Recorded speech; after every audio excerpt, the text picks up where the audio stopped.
कोसार मरी में बर्फबारी के दौरान गाड़ियों में फंसकर इंतकाल कर जाने वालों की तादाद 23 हो गई। इस्लामाबाद, लाहौर, गुजरांवाला, पिंडी, मर्दान और कराची से ताल्लुक रखने वाले सयाहों को तूफानी बर्फबारी में मौत ने आगोश में ले लिया।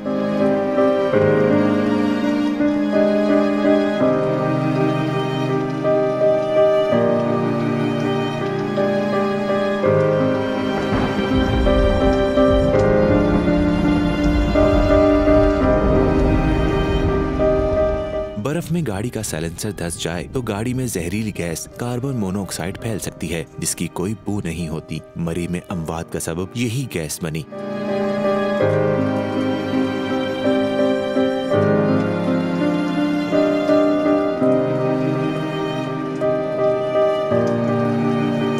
सानेहे में जाँ बहक अफराद की मैयतें इनके आबाई इलाकों को मुंतकिल करने का सिलसिला जारी है। वाज़ेह रहे, हर साल बर्फबारी शुरू होते ही सयाह मलका कोसार और शुमाली इलाका जात का रुख करते हैं, मगर इस साल तारीख में पहली बार सयाहों के जम्मे गफीर ने मरियो गलियात का रुख किया, जिसकी वजह से पहले ट्रैफिक जैम हुआ और फिर सख्त सर्दी में इंतजामात न होने की वजह से दसियों लोग जाँ बहक हो गए। सियाहत पाकिस्तान का अहम शोबा है और इससे लाखों लोगों का रोजगार भी वाबस्ता है। हुकूमत को चाहिए कि सियाहत के इंतजामात बेहतर करे ताकि इस तरह के वाकयात के तकरार और परेशानियों से बचा जा सके।